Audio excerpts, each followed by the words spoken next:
Hello, my name is Cooper from Weather for BMW, and today I want to talk about the advanced safety features on this vehicle that aren't enabled standard. Like the previous video that we've made, we went over just the normal intelligent safety features. So if we go here to menu, driving settings, driving assistances, we have this normal safety and warning. This is what we went over last time. I want to go over parking. Under the parking section, we actually have, the standard, things that are already enabled in the vehicle, like the sounds and stuff like that through cross traffic. But something that's not on standard is something called active PDC, emergency braking system.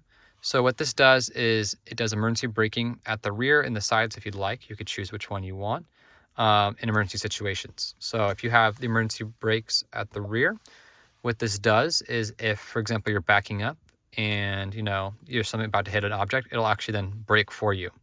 Some people think this is on standard. You do have to manually turn this on. You can also have it on the sides. So if something is, you're backing up or moving forward to the side and you're getting pretty close to something, this will assist you in the emergency braking system. It says never solely rely on this, so don't try to full reverse into a wall, but this will definitely assist you in those emergency situations.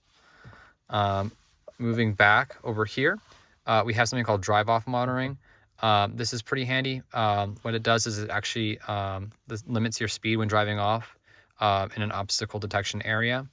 So if you're driving forward, for example, it'll limit your speed so you don't go too fast accidentally when braking and reversing, for example, and stuff like that, to make sure you don't accidentally go full speed into something.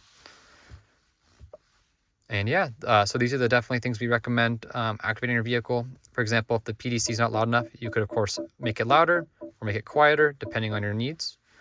Just make sure you change the settings to your liking. Again, this is Cooper from Weather for BMW. I hope you found this helpful about active PDC. Have a wonderful rest of your day.